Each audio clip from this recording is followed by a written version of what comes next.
Hello, party people. Welcome to today's live Q&A. I'm really excited to dig in to, I think, a new topic that we really have not discussed much in previous sessions or in any other formats to date, which is SEO experiments. So sort of iterating on the implementation of your SEO, things like title tags and that kind of stuff. We're going to be talking about how you run those experiments, how you measure them, how you track them, and what kind of results you can expect from running those types of experiments. Joining us today is going to be Logan Bryant. He's the former head of SEO at Tupalti and I believe his Workboard. And he's going to be joining us today. He's sort of in the process right now of building his own consultancy and helping other companies with SEO testing. So we're going to get to pick his brain and learn from his experience. Before we do that, I'm going to do my normal quick promos here. First and foremost, if you have not already, please like this video, help other people find it. Secondly, pop into the chat. I see you. Hey, Nanad, how you doing? Let us know who's joining today. There will be an opportunity for you to ask questions potentially at the end here. So if you have questions as we're going through, pop those in the chat. Second, if you have not already, subscribe to our YouTube channel. Again, it helps other people find us, helps us grow our audience, and also you can stay up to date on all of our sessions. Every few weeks, we have experts on here. We host workshops, Q&As, all kinds of cool stuff. And my final shout out will be to our folks over in Tofu. So if you're not already a member of Top of the Funnel, it's our free Slack community. We host all kinds of cool things for content marketers, SEO folks, inbound people. It's, again, a free community built on Slack for in-house people, agency owners, freelancers. So, if you're in this space and you want to learn, grow, ask questions, kind of stay up to date on everything that's going on in our crazy world of AI tools and cyborg takeovers, pop into our free Slack channel. You'll get access as well to the Top of the Funnel resource library, which has over 100 resources, articles, videos, past workshops, all kinds of really cool stuff on everything from keyword research to technical SEO. So pop over there, yesoptimist.com/tofu. Join us there. Again, it's a free community, so we'd love to have you. Okay, let me take that down for now, and we will roll right into it. So again, I'm really excited to welcome our guest today, Logan Bryant. As I said, the former head of SEO at Tupalti, Workboard, and he has sort of made a name for himself in terms of pioneering this idea of, or maybe not pioneering, but implementing and sharing learnings from SEO experiments. So excited to have him on today. Logan, hey, how are you? Hey, Tyler. How are things there? Going well. Sunny day in Miami. How's things with you? That's awesome, man. Yeah, good. Probably not quite as sunny here. We are in El Paso.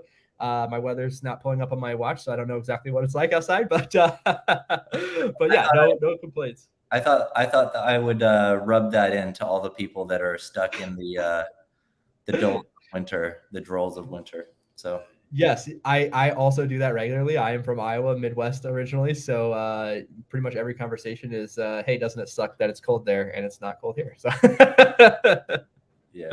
Love it. Cool, man. Well, hey, first of all, again, thank you so much for taking the time to join us today. As I mentioned in the intro, I don't think we've really talked at all about this idea of experimenting with SEO. I think a lot of people still think of SEO as, sort of a once and done. You do, you optimize it and you push it out the door and then you never touch it again. So I'd love to, before we maybe get into kind of the meat of your experience running SEO experiments, like, can you just tell us, like, how did you sort of get into that world of SEO experiments, or what sort of pushed you in that direction? Yeah, I've been a regular SEO most of my career. I mean, I started at agency and then I went to an affiliate company that built our own branded websites, and then from there I went in-house, and I've been in-house for several years now doing B2B SEO. So B2B SEO, it's kind of like I've been leading B2B SEO and in-house teams, and in the whole process of doing that, like, I don't know how to describe it. Like with SEO testing, it's I feel like it's an inherent part of SEO.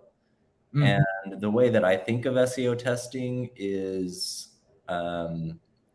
you have like CRO, and I think the phrase SEO testing can sound daunting to people, or it can sound like this niche thing that like nobody does. And it's like, oh, SEO testing, it's like this little corner. Like we're all talking about internal linking or external link strategies or content hubs or all these different things. But then SEO testing seems like this just sort of like nice to have thing. And the more I thought about it, the more I realized like we are all doing SEO testing, and it's really just like a form of optimization, because at the end of the day, when you're working in, especially when you're working in house, you're always getting asked by management and leadership, what's working? That thing you did, 2 months ago, what's the follow-up? Can I see the data? What's the report? And in my mind, like that's SEO testing. It's pushing something out, waiting, seeing what happens, measuring the results. Like everything we do has a hypothesis behind it. Right. So the word optimization in search engine optimization, I think, is a little bit misleading, because when you're optimizing something, the word kind of implies that we know it's going to work. We're optimizing it. Right. Making Right. it better. But how many times have we done things that didn't work? Yeah. Yeah. A lot. Whether it actually hurt sometimes or just cost too many resources for the return, it doesn't always work. And so I think we're all testing at the end of the day, but we're just not thinking of it as testing. So anyway, long story short, I also did, when I was at Clearlink in the past, we had programmatic pages. I had noticed that like title tags were, change, because we had so many pages, I could do a small change on title tags and they would influence our actual traffic in major ways. And I was like, wow, this is kind of powerful. Like this one element, like that's what we all look for, is like the smaller elements that we can do quickly and actually have an impact. So that's probably partly what piqued my interest, is seeing that work, or sometimes not work if it's a bad title. And then I just sort of took that. And when I joined Tupalti, I thought, how can I do this on a website that does not have large groups of templatized or programmatic pages? Like, how can I do this on a blog? Because you can't do it quite the same way. So that's, maybe a long answer to how I got into SEO testing. But again, at the end of the day, I feel like we've always been testing. We're just not. No, that's an extremely insightful answer, because I think, as you said, I think the idea, or just the premise of like testing, SEO testing feels difficult to approach for a lot of people, right? It feels like a big ask. But as you mentioned, right, we all have this data from the activities that we're already doing, and maybe we aren't thinking of it as an experiment or as a test, but through the right lens, with the right process, it becomes one, right? It's something that we can control and measure and report on. And so that is, as you said, sort of an experiment in and of itself, based on the work that we're already doing. So very, very helpful reframing there. But no, that's super interesting. I want to actually dive right in there to the Tupalti, your experience there. So you came from this background, you had, sort of tested the waters with this testing on the sort of large scale programmatic pages, and then coming into Tupalti, what was like the first experiment that you ran as you joined that team? I honestly can't remember the very first experiment, but I remember one that was definitely within the first batch of experiments. I probably at that time, maybe launched 10 or 20 different title tags at once or something like that. One of those in that batch was an experiment on the keyword IBAN number, which has a lot of traffic, fairly competitive, actually. It's, if you Google IBAN number, you're probably going to see sites like NerdWallet and Investopedia and others showing up there. And I think we were on page 2, and within the same day, and that, I should mention, this does not always happen.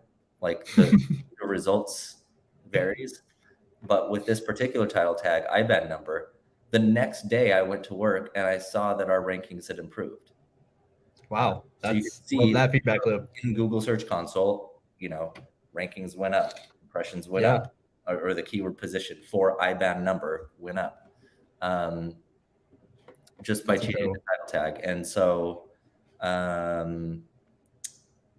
don't want it to sound like it's some sort of like a silver bullet kind of strategy, but it did work, right? So I brought the CMO over the next, like that day, that when I saw that it was working, and I said, hey, come check this out, because I was new to the company. And the first thing you want to do when you're new is just prove yourself, show your value. Yeah. Score some points. Show people that SEO isn't just a bunch of BS that or snake oil that people are selling. So so I brought him over. I was like, hey, check this out. And he was like, wow. He was like, I never expected that. Like, in his mind, he had always heard the common thing of like, it takes several months to see SEO results, and et cetera, et cetera. And it was like, I've been there for maybe 2 weeks or something like that. And we already got, some early wins that you could demonstrably show on a screen with data. And so it was like, from then on, it really made my job a lot easier, because you could trust that, oh, this guy actually does know what he's doing, and he got us results, and it took 2 weeks. It didn't take 6 months. So. Yeah. And it becomes sort of addicting, right? Like, you get sort of that dopamine of like, oh yeah, I got this one right. And like, I can see the results. Yeah. And you sometimes start over checking. You're like logging into Google Search Console every day and like, getting excited to see what happens sometimes. So you got to be aware of that, but yeah, don't get sucked into the dopamine loop. Great, awesome. Yeah, well, I want to dive in. So just for the folks who are joining us today on the live stream, Logan has written a couple of really great articles on his site about this topic of SEO experiments and title tag testing specifically. So if you have not already checked those out, hit up his site. It's at loganbryant.com. And we're going to be kind of talking through and sort of following along with some of the findings and the process that you've shared there, Logan. And so on that note, I'd love to just dive in. I know in article about your experience at Tupalti specifically, you talked about 4 kind of different elements, or 4 key elements that you guys ran experiments on. Can you kind of itemize those and unpack them for us? Yeah, so I believe I mentioned titles, featured snippets, schema markup, and I think I mentioned jump links, but those last 2 I should put a finer point on, because they're treated slightly differently than the first 2. So the first 2 title tags, I think that's the most ubiquitously known thing for people to run SEO testing on. So you'll see title tag tests in all kinds of case studies. So Search Pilot does case studies on title tests when they run those. SEOtesting.com talks. It's like the easiest. It's almost like the gateway drug for SEO testing is title tags. Right. So ubiquitous, so well known, and so much. So people talk about it because, like I said, it's a small element that can sometimes have, not always, but sometimes have a big impact. Yeah. So title tags was the start. Then from there, with Tupalti, for example, we had a lot of keywords that were ranking, whether it was page 2 or bottom to middle of page 1. And these keywords, a lot of them they didn't have the featured snippet, but they were close to ranking on a search query that did have a featured snippet available. Okay. Meaning some other competitor was in the featured snippet, and that featured snippet was there and it was within reach. So the featured snippet testing, kind of expanding beyond title testing, is when we just said, hey, how can we scale up our featured snippets? Right. We collected all of those opportunities to see which keywords were within striking distance of those featured snippets. We would optimize or test the text on our page that was most directly correlated with the answer in that answer box. So you can call it answer box or featured snippets. I sometimes call it answer box testing because it's I like to think of it as an answer box. But so then we would just change our text accordingly and play around with which kinds of answers are going to help us bump out a competitor and gain that #1 spot in the featured snippet. And we just did that over and over again. And we got a lot of featured snippets. We kind of scaled that process up and actually built a process around that, just like we built a process around title testing to increase rankings. So let's say, for example, that you've got a page, a keyword opportunity, and you're ranking on page 2. You might be in position, 13 or something like that, or 14. You might think about because you're not going to get a featured snippet if you're in position 13 or 14. You have to be somewhere on page 1, ideally close to the #1 ranking. Top 3 is best, but at least within the first 5. Although I have seen people win a featured snippet, or I have seen some occasions where you might be ranking, below 7. It's harder, but it's possible. So ideally, you want to get to like the top 3 or top 5. So if you're in position 13 or 14, how do you get to the top 5 so that you're at least within reach of getting the featured snippet? So I would say do a title test first. So you can leverage the title test to bring that keyword up or that page up into the top 5 at least, or top 3. Then on the back of that title test, if it's successful, you can do a featured snippet test and try to acquire that answer box. Okay. So if I can sort of unpack what you just shared with us, first of all, there's sort of 2 main types of experiments, or 2 main elements that you're experimenting with. One is the title tag, right? So we change the title of this page. Does it help us move up the SERP? And then the second piece is landing those featured snippets or the answer box, right? So getting to the very, very top of the page above the normal sort of organic results with a featured snippet of text from the actual content. And if I'm understanding correctly, Logan, what you're sharing is a little bit of insight into the actual workflow and how you sort of processetized this, which is kind of prioritizing these pages or topics where you are ranking, as you called it, within striking distance. So maybe lower page 1, top of page 2, that kind of range.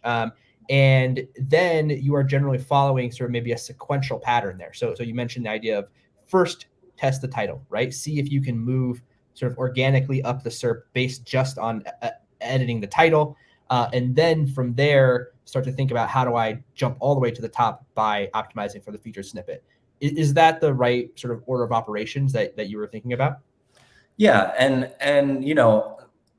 I also think there's multiple ways to skin a cat in this case. Like, if your title test doesn't work to get you close to the top 3, maybe you can build links to get to the top 3, or maybe you can do a content revamp project because maybe your overall page needs to be better. There might be other ways to do it, but that title test is just an easy, quick way that might work. It's a gamble, but it's a low risk gamble because all you have to do is change the title tag.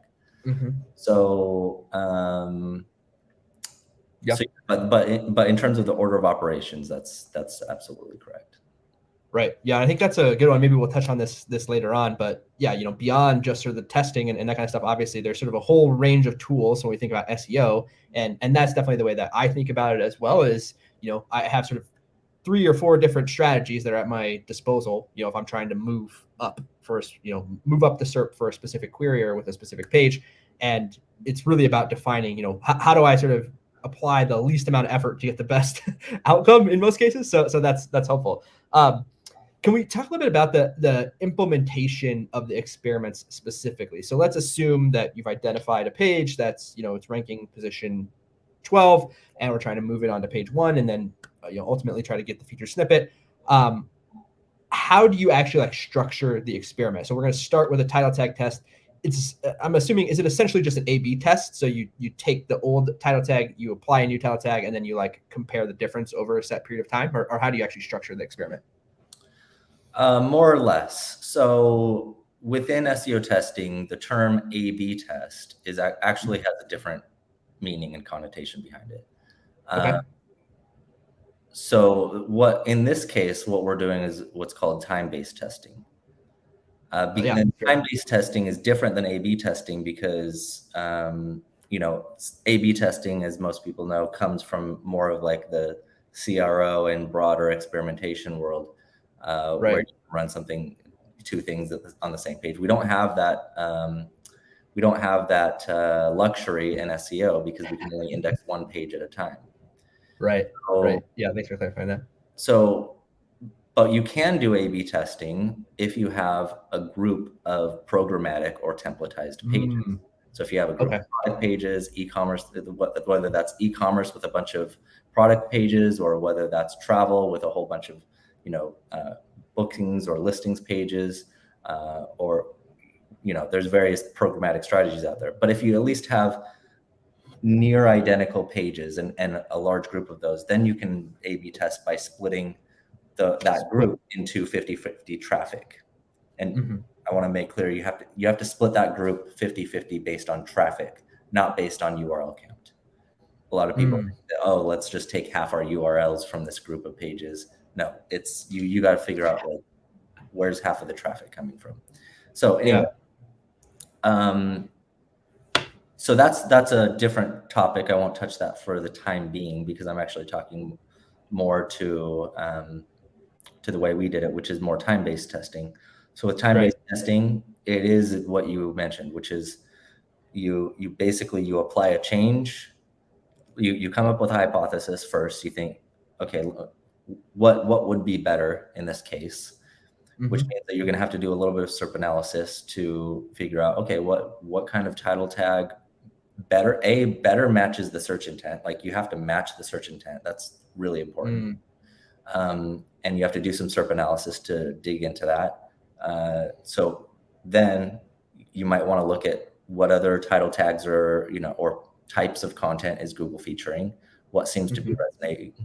How can I make my title tag not just imitate what I'm seeing on the SERP, but hopefully stand out? Can I add some sort of a unique call out, or can I make my title, whether that's adding something unique or just overall making it more attractive to get clicked on, and to match the search intent and to match the relevancy of that query. So thinking about all those things, you're like baking in a ton of considerations when you're thinking about a hypothesis for which title tag could be better. And that's why it's a hypothesis. So from there, you write out your hypothesis. I think this title tag would perform better. Maybe. So once you have that hypothesis, you'll go and you'll implement it. And then one of the most important steps that a lot of people miss is that after you implement the title tag, you want to get that page re-indexed in Search Console. So you're going to go to Search Console, manually submit it, re-index. You go to the top, you plug that URL in, request it to be crawled and indexed again, and then you wait. So it could be, like I said, with the case of IBAN number in that example earlier, it happened really fast, within, I think it was 24 hours even, but it may have been 48, but within that case, it happened really fast. However, with a lot of instances, you may need to wait somewhere in the ballpark of 2 to 3 weeks or more. So I like to check back within 2 to 3 weeks to see what's happening, and it may take more time, but that's usually a good time frame to go and check what it is. And by the way, the other thing I should mention is that I record everything in a dashboard. So I have a dashboard. It's also available on my website for free. If anybody wants to download it, you can get that process. And so then you have like a bundle, like it's like it has a video, as well as the dashboard itself. So you're tracking all of these things, especially if you're doing multiple experiments, then you keep track of them and you can just look at the before and after data. Right. And so you mentioned this time frame of like potentially up to 2 to 3 months. Is that the time frame to sort of collect enough data, or is that more for the changes to take place, or how do you sort of determine the right time frame? I think it's just been experience. Like, in all the experience that I've had in running them, I just have found that 2 to 3 weeks is a good time to check back. Sometimes I may check back in 2 weeks, for example, and not see much. So then I may decide, oh, I just need to let this run longer just to see if anything happens in a little bit longer. So then I'll check back in another 2 weeks and maybe Got it. found something. And sometimes nothing materializes. And in that case, you just know, okay, this experiment has a neutral result. So, Right. it was an experiment, but the result was neutral. It didn't go up, it didn't go down, or it didn't increase or decrease traffic. So we tried it, and you just have to focus on the ones that did work. Right. And then again, just to be ultra clear for folks who are watching, when you're analyzing these results, you are, so you make the change, let's say on January 1, and you wait 2 weeks, you are then going to compare the average position from January 1 to January 14th versus the prior 2 weeks. Is that how you analyze it? Correct. And that's actually an interesting time frame that you chose, because the prior 2 weeks would have included a holiday. Right. So you do have to be careful when you're testing around holidays. I do like to try to compare on the exact same dates of the week as well. So if I'm comparing, let's say I want to see how much traffic came in. If I launched a test on a Tuesday or Thursday, if I launched a test on let's say a Friday versus launching a test on a Monday, you may have different numbers of like weekend days that come in. And most websites, if you're like most websites, you're going to get less traffic on a weekend. So if your before date range is using, like, let's say you have more Saturdays in your before date range than your after one, you're going to see different results. Rankings a little bit different, because rankings doesn't really rely on how many clicks you get that particular day. Something to be careful of if you are measuring clicks. Okay. Yeah, that's a really good helpful tip there. Cool. So I want to kind of follow this thread a little bit further. And so talking about, in this sort of scenario, we're testing, we're starting by testing the title tag. We sort of deployed this test. We're 2 weeks out. We sort of have measured the results. What kind of results would you expect, or maybe what is sort of like a clear winner? What is maybe like an average outcome that you might expect from a successful experiment? So one analogy that I use to describe SEO testing is, it's not, I do want to be careful of not positioning it as a silver bullet.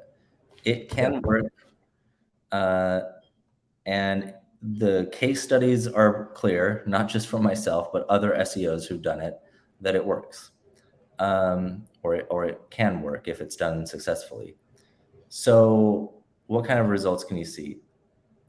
The analogy that I use is, a lot of other SEOs have used a similar one, but compare SEO to like building a car. Especially if you're trying to build a high performance race car, which is like what we're doing with a website. So if you think of a race car, you've got the chassis is like your technical SEO. You need the chassis, and you need, the parts, they need to be there. The wheels need to move, like it has to be able to be crawled and indexed, etc. So that's like your technical SEO. It's your foundation. You've got content, you've got outbound links, inbound links. In my experience, content is like the fuel. So like the more content you build and the better it is, like the more fuel you're that's what drives the engine, right? You put the engine together, but if you don't have content to perform in the search results, like it's not going to go anywhere. So if content is the fuel, SEO testing is, to me, it's kind of like again, think high performance race car, just not just any old car, but if you're doing a high performance one, it's like the nitric oxide. Yeah, the nitric oxide. Saying that right? Yeah. So it's like the nitric oxide. If you're like watching like Fast and the Furious or whatever, and they push like a little red button to like go faster, that's what SEO testing is. Like it's not a replacement for the fuel. It's not a replacement for doing all of the other right things correctly to get you performing. But what it does, if you do it well, is it can boost your performance a little bit. So that's how I think of SEO testing. Hey, we got our page to rank position 13 for IBAN number. Let me run a test and see if I can push that little red button to get that page that we invested in from position 13 to position 5 or position 4 or whatever it is. So yeah. And is that sort of the scale of, you know, what you would expect or what success might look like, is moving, you know, what is that, like 8 or 9 spots? Oh, absolutely. It can definitely do that. I've run tests that have gone from, you know, it kind of depends. It varies based on how bad the title tag is, to be honest. Like if you Right. have a bad title tag, the keyword's not even there, then Yeah. of course it's going to improve rankings. Like it's a Right. no-brainer, right? If the keyword's not existing in the Yeah. title tag, boom, you've got a winner.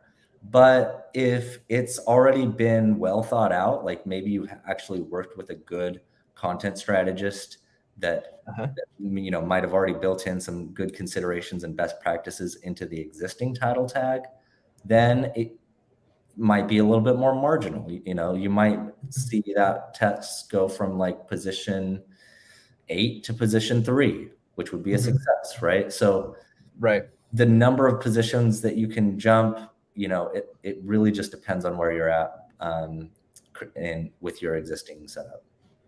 Great. Okay. So I want to get like super tactical now about the idea of testing title tags. So, you know, I think that most people's perception of, you know, sort of an optimized title tag is that it like sort of follows a very clear pattern. You know, it has like the keyword at the beginning, and there's sort of all these like general best practices. So my first question for you, Logan, is when you're testing a new title and it improves the ranking, why does it improve the ranking? Does Google just like certain titles better, or what actually makes a difference in where it appears? If I had to answer that question in one word, I would say relevancy. Okay. And if I had to give a shorter answer, but not a long one, I would say relevancy in relation to search intent. Okay. I think, and is that based on Google's interpretation of search intent, or what sort of defines how relevant your title? I think so. I think it's Google's it's Google's interpretation of search intent, and how the algorithm for that particular keyword, how well the algorithm thinks it matches what you see or know or read or do.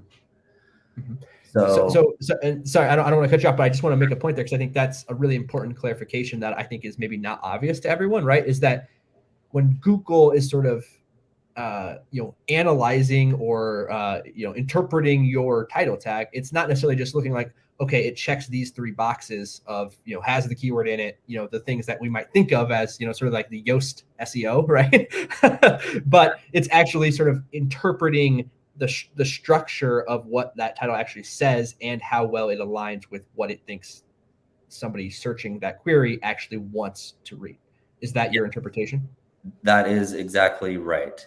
And that's why I think it's so important, because, you know, you can include the keyword in your title tag and make a generic title tag, you know, based on the name of the article. But every search query is going to be different, because everybody's looking for a different thing on a different search query.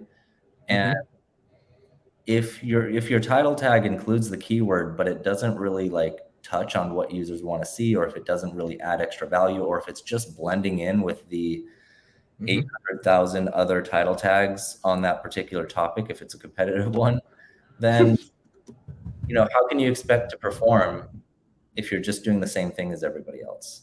And if it's not, you know, an attractive and really closely matched title tag to the relevance for that keyword. So that's why we need the hypothesis, because we make a title tag, or we make a piece of content.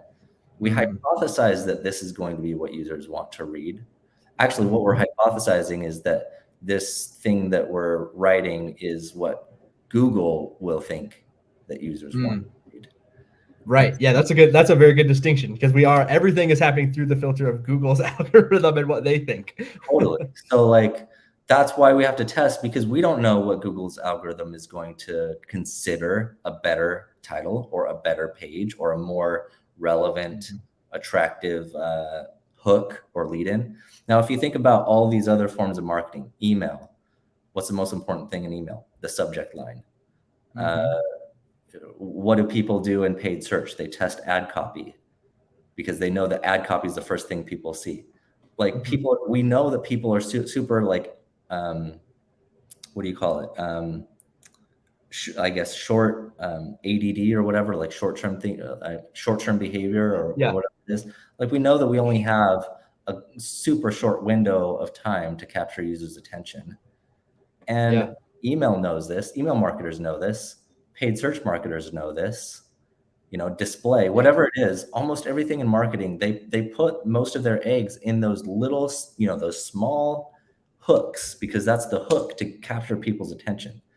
And I think in SEO, the title tag just gets totally undervalued in a lot of circumstances because we just think that it's a thing. We think of it as a ranking factor, which it is, but it's more than just a ranking factor. It's the intro, it's the handshake, it's the thing that gets people to click or not click.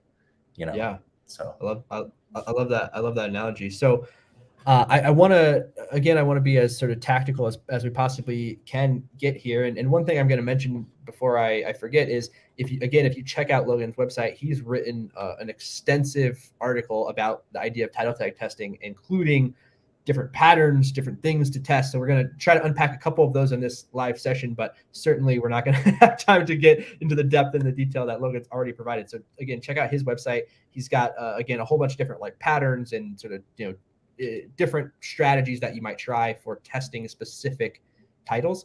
Logan, I'm wondering, just off the top of your head, could you give us like one example of a title that maybe you changed, sort of what it was in the past and how you better aligned it with search intent? Yeah. We had I also wrote a whole post on this about hidden search intent. So we had an article targeting PayPal international fees. And so PayPal was obviously ranking. It was a branded keyword for PayPal international fees. There were several others ranking. I analyzed the SERP, and as I was analyzing it, I kind of realized this, again, it was one of those situations where you look at the SERP and you see that most articles are approaching this keyword from the exact same frame of mind, the exact same angle, etc. They're saying, hey, let's give people a list of the international fees. Here's what they are. Here's why PayPal charges international fees, etc.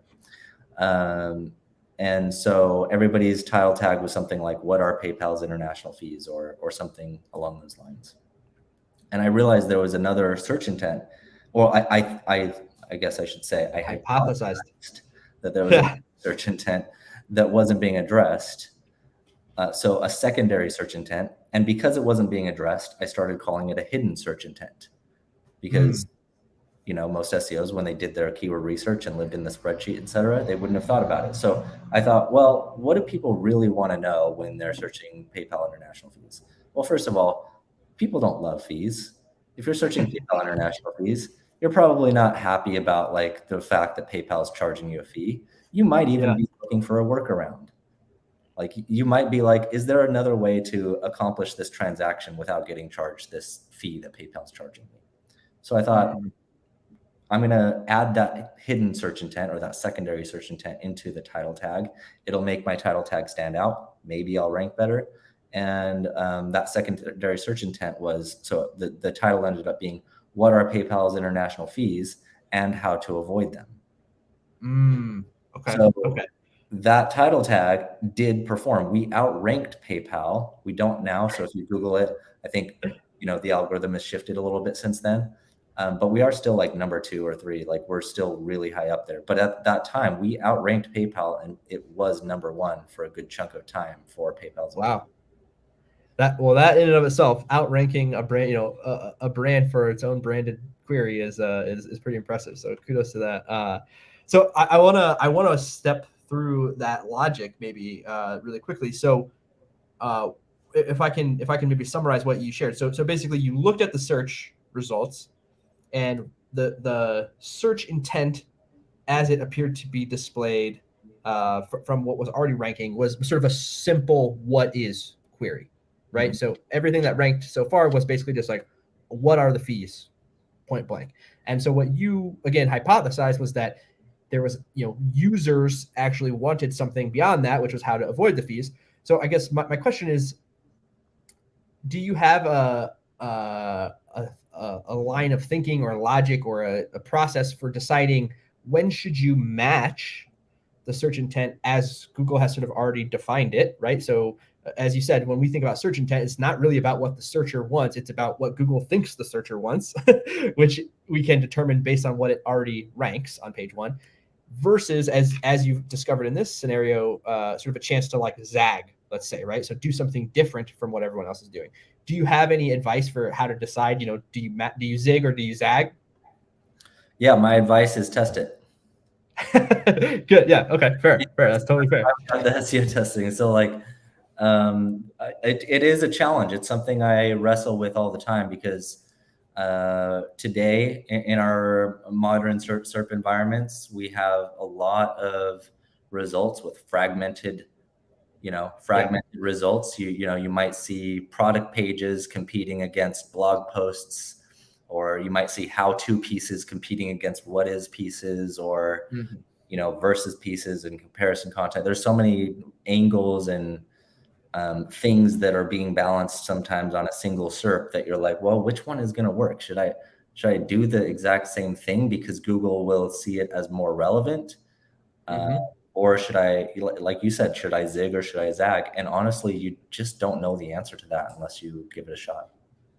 I love that. Yeah. I mean, I think that's why we're all here, right? It's to figure out those opportunities to do something unique. And I think, as you're describing that, one thing that I think about that might be helpful for other people is like, for all we know, Google already knew that was the search intent. Somehow in its algorithm, like it knew that's what, or thought that's what users wanted, but nobody really sort of filled that search intent and had sort of the relevant, as you said, site structure, SEO optimization, authority, all the other factors that play into the role. And so there was sort of like a hidden empty spot there at the top of the SERP, basically, that it was waiting to fill with somebody who sort of matched that intent that it had already figured out, right? Which I think is sort of an interesting concept as well. Yeah, totally. Cool, man. Well, I again, for the folks that are on our live stream today or watching the recording of this, we are just barely scratching the surface on the different strategies and techniques that Logan has shared about doing title tag testing. So there's way more to unpack there, different patterns, all kinds of cool stuff. Because of time, we're gonna move forward to the next topic, which is answer box testing. But again, if you haven't already, hit Logan's website, loganbryant.com, and check out some of his articles for a lot more detail. Okay, so yeah, let's talk about answer box testing. So again, if we can just roll backwards really quick, the sort of scenario here is, you've identified a page, you're trying to move it up the SERP. It was originally ranking, say position 12. We're trying to obviously move it on to page 1. The first thing we do is we test the title. So we look at the search results. We test, do we fit the titles that already rank? Do we zag and try something unique and try to move up the page? We figure that out. We hopefully have improved our ranking for now on page 1. So the next step in your process might be to pursue an answer box. And so first of all, I guess my first question is, in terms of feature snippet, my assumption is that you are generally only going to pursue a feature snippet if there already is one on that search result. Is that true? That is true.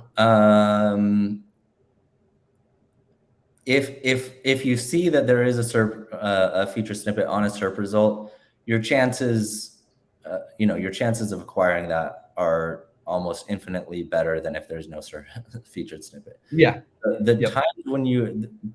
times when you might think about a featured snippet, even though there is none, even though there's not one on the SERP, is if Google changes, because we see certain SERPs where the featured snippet shows up, it disappears, comes back again. So it's a fluid environment where, you might actually try to optimize a piece of content for the featured snippet just in the event that it shows up in the future. Mm-hmm. That's not really where I would invest my time. Right. To your point, I would much rather invest my time in keywords where I know a featured snippet is present, because it's that's where I can usually get a win. So. Yeah, that makes a ton of sense. Okay, so then let's assume that in this scenario, you're working your way up towards PayPal fees or whatever the query is. You have done the title test. You've moved into page one. There's a featured snippet there that you want to now capture to kind of jump all the way to the top of the page. How do you actually go about that? So what do you change on the page to try to capture that featured snippet? First and foremost, you got to figure out what kind of featured snippet is appearing. Most of the time, I think it's something in the ballpark of 70 to 80% of them are paragraphs. Occasionally, you'll see featured snippets that are in list format. That's probably the second most common one. There's table format, and I think there may be one other that I'm missing, images or video. I think video is another one, but most of the time you're going to see paragraphs or lists. Those are the two most common ones. So assuming it's a paragraph, you've got to figure out where in your article, if you're already answering that question, we'll just use a what is question, for example. Those are pretty common, defining whatever a thing is. What is an IBAN number, for example? So then you'd be like, okay, where in my article do I address the question of what is an IBAN number? A lot of SEOs today know that it's kind of a common best practice to address that early on in the article. That definitely that does seem to be to help. If you answer what a thing is at the bottom of an article, it's probably going to be harder to get the featured snippet. So hopefully you've addressed that somewhere near the beginning. It doesn't have to be the first paragraph. Sometimes it can be the first paragraph. Sometimes it's the third, sometimes it's middle, but find out where you are in the article in terms of where your article makes sense. If you're not addressing that question at all, then figure out where you can add it. Yeah. And then I guess I can go deeper, but it's mostly about just making your answer better. And by better, I mean cut out the fluff, make it more direct, make it more accurate. If you can reword it, sometimes you're saying the exact same thing as your competitor in that answer box, but you can reword it in a more clear, logical way. And once again, logical, or in this case, making a better answer is based on what the algorithm thinks is a better answer. So, but in our experience, cutting out filler words makes the answer better. Being more accurate, if you're, or just saying things in a more direct and easy to digest way. It's kind of hard to say exactly what makes it better. It's sort of an art and a science, because you're playing a lot with words to say the exact same thing sometimes. And that's also why I consider it a test, because when you change those words around, it's not featured snippet optimization, it's featured snippet testing, because I'm changing those things around to see if I actually get the answer box or if I don't get the answer box from that change. Right. Okay. So again, if I can sort of take what you just said and make it as sort of as tactical as possible, what I'm hearing is, take whatever the answer box is. So if it's what is an IBAN number, then you probably want to have a section high in your article near the beginning that says what is an IBAN number, and then have a short, accurate description of what that is, that sort of fits into the box as it exists. Yeah, you want to kind of go for summary? Exactly. You want to go for a similar, character length, word count, but it doesn't have to be. Sometimes it can be in the middle of a paragraph. So you can even have a longer paragraph, as long as the answer portion of the paragraph that Google favors fits with within the box. And so that if you're making a what is IBAN number section of content, I think one common mistake is they think that like I have to do what is IBAN number. Okay, on average, I'm seeing 70 words in the answer box, so I'm going to make a 70-word answer, and then I'm going to go from what is an IBAN number, 70-word answer, and then go to the next section. Like I have to make the whole section fit. That's not necessarily true. You can actually make a 3 or 4 paragraph section. Mm. That's a recommendation. It's just a possibility, because Google is going to just go and hone in on where your answer is, and it'll take that 70-word answer out of that 3 to 4 paragraph section. Mm. So Okay. that's another thing people sometimes get wrong, is that they just think I have to like make my answer look like an answer box, and it doesn't have to be an answer box. Yeah. On your page. It just has to be direct and factually accurate and authoritative, etc. So, okay. I have one more sort of very specific and tactical question here, and then I'm gonna try to move us along, since we're down to our last 10 minutes here, and there's so much more to talk about. Do you have to structure that in sort of the traditional way of like what is an IBAN H2 text?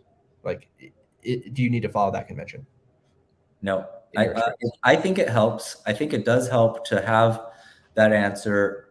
Like, you can have the answer in the middle of the page, and it could show up. Like, but top of page is best practice. So yeah, I try to put that answer top of page, and by top of page, it doesn't have to be the first section. It can be the second section. So featuring it early on in your content. But you, at the same time, you need an article that flows naturally. Like, you don't need to. SEOs get stuck in this like processitize like I guess pattern of every article looking the same. You want articles that flow, that read well, that people can bite on and read and give a damn about. If I can say a damn. So like how do I put it? I lost my train of thought, but yeah, you can, and same goes with having the H2. What is an IBAN number? That can help. Yeah. I do think that it can help. That's like a best practice. Does it mean you have to have that? Not necessarily. If the H2 of that section is something different, like intro to IBAN numbers, but your answer is still really good and really tight, then you can still win the answer box with a better answer. So, we get way too obsessed about best practices, and they're good as guidelines, but we got to start thinking like about getting a little bit outside of the box from time to time. Well, I was going to say, I feel like that is ultimately the lesson here to take away from maybe the idea of SEO testing, is that there are best practices, but there's nuance, right? And the only way to understand that nuance and to figure out what beats a best practice is to experiment and to test it and to try it and to measure it. Exactly. Yep. Yeah. Like, I consider it like art and a science. I always say that about SEO in general, especially with content. There's an art to writing a great title tag or a great piece of content or an answer. Speaking of which, even content revamps are an SEO test. When you change a page, even if it's the whole page that you're changing, you have to measure that to see if it worked. And if you measure it, it's a test. So that's another thing that people can think about in terms of SEO testing, is just content revamps or rewrites. So yeah, that's how I think of it. That's great. That's great. Okay, so we are down to, I think we've got about 7 minutes here. So first of all, if you guys have any questions for Logan, pop them into the chat. I'll try to get to them. I have a couple. I actually have way more questions, but we're not going to have time to get to all of them. So I'm going to try to just fly through a couple here. Logan, maybe a quick 30-second in your write-up about your work at Tupalti and 5xing the traffic while working there. You talked also about using schema and implementing jump links. Can you just give us like a 30-second overview of that and how it went? Yeah, so schema, I mean, I think a lot of SEOs are already doing this now. Most of the schema that we were testing with, because it was a B2B blog, most of the time it was how-to schema or FAQ schema. Just trying to get those drop-down menus to show in the search results, make our snippet more attractive.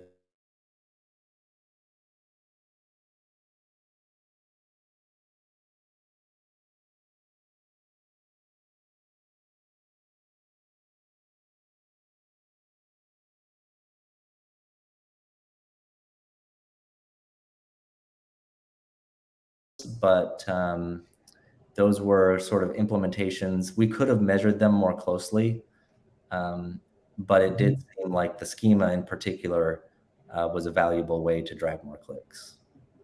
Great. Thank you for that summary. My internet, I think, maybe cut out in there. So just FYI, if I happen to disappear or something like that, I am not hanging up on you. Awesome. Okay, so I want to take maybe the last couple minutes we have here and talk a little bit about the tracking and the sort of process here, because I think that is the other part that feels challenging to people, right? Like, it feels exciting and fun to try to like do all these experiments, but how do I keep track of all this stuff? How do I know what's working? How do I organize it? And so I know, as you mentioned, and I will plug once again, on your website, there is sort of a bundle of tracking resources and sort of a dashboard that you've built out of for tracking these kind of experiments. Can you just give us a quick summary of maybe what your process looked like for keeping track of everything? Yeah, so I think we've already talked about the process of like how to hypothesize and implement a test and get it indexed and then wait. The dashboard itself is like it's a Google Sheets dashboard. So I organize everything by URLs because if you organize by the name of the article and then you change the title tag, well, now you have a different name of the article. So I use the URL because that's the constant that is easiest. So first column is URL. We'll put in the status of the test. So there's a drop down that'll let you sort by the status, which ones are currently live, which ones haven't been run yet. It's almost like a project management workflow. I'm a fan of using Google Sheets for project management because it's faster, it saves me more time, and it's easier to keep track of everything than something like Jira or Asana. So, so you have the title, you have you make sure to put your before title tag. So as you run the test, you say, here's what it was before, and here's my new hypothesis. Here's the control and the variant for each title tag or answer box. If it's a page rewrite, I'll just use links. So if I'm doing like a whole content refresh, then I might save that content in a Google Doc somewhere, like the old content, or maybe if you want, you could even just, maybe it's already indexed and you can use like archive.org or something like that. But then the new content, I can use docs to say, hey, here's the old content, here's the new content. That way it still fits in Google Sheets and you just link to the Google Doc. And then, so you keep track of the control, the variant, and then you just track the data. So you benchmark, here's where I was ranking on July 27th when I implemented the test. And then 2 or 3 weeks later, here's where I'm now ranking. Sometimes when you're tracking rankings, it does help to look at the trend in Search Console as well, because one problem is sometimes you can see, depending on the search query, you can see volatility in your rankings. There's some keywords where it's like, oh, I implemented a test and I was ranking in position 18, and then, the next, like you might see like positions consistently go from like 18 to 11 and then back to 17. And it's just like going up and down. And you might have just happened to implement it on a down day, and you might have happened to recheck it on an up day. So you have to look at what's the trend. Did I consistently go up over time, and did impressions and clicks consistently kind of fall? So that's another thing to look at when you're measuring the rankings. Also, CTR and clicks are important about, because like there's not just one metric. It's not as cut and dry. A lot of people, I think, with SEO testing are looking for a cut and dry, like, how do you know if it's a successful experiment? And there's not necessarily a cut and dry answer to that. I think it's better to look at all of the variables together, or I guess metrics together, which is rankings, traffic, and click-through rate. Those are the main three to look at. Yeah, that's awesome.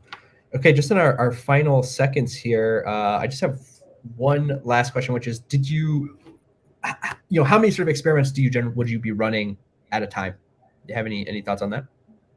As many as you can implement at a time, as many as you can with allows.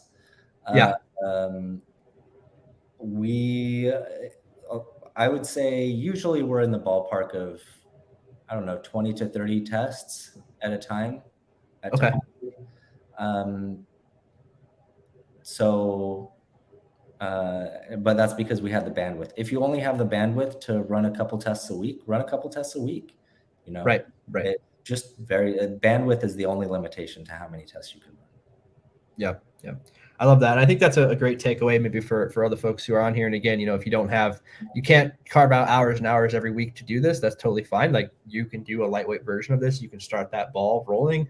Obviously I would say prioritize based on what you see as sort of potential impact or outcome from a successful experiment. And then, start small, build that, probably build that dopamine loop a little bit when you have some wins and it feels good and you get excited about it and you get buy-in and all that good stuff.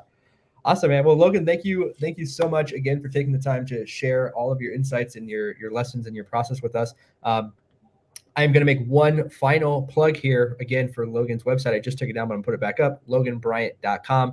Once again, there's so much more information that we did not have a chance to cover here. He has shared a lot of detail about his process. There's the tracking sheet that you can get for free on his website. There's a bunch of different title tag variations and formulas and ideas to inspire some specific tests. So again, would highly encourage you to check that out. And then finally, I'll just say, if you're also not a member of Tofu, hit us up there, yesoptimist.com/tofu. All right, man. Well, Logan, again, thank you so much for your time. And I hope you have a great rest of your day. Awesome. Thanks so much, Tyler. Thanks for having me, and you as well. Cool, man. Well, thanks all. Thanks for joining us today, and have a great rest of your day. Cheers. All right. See ya.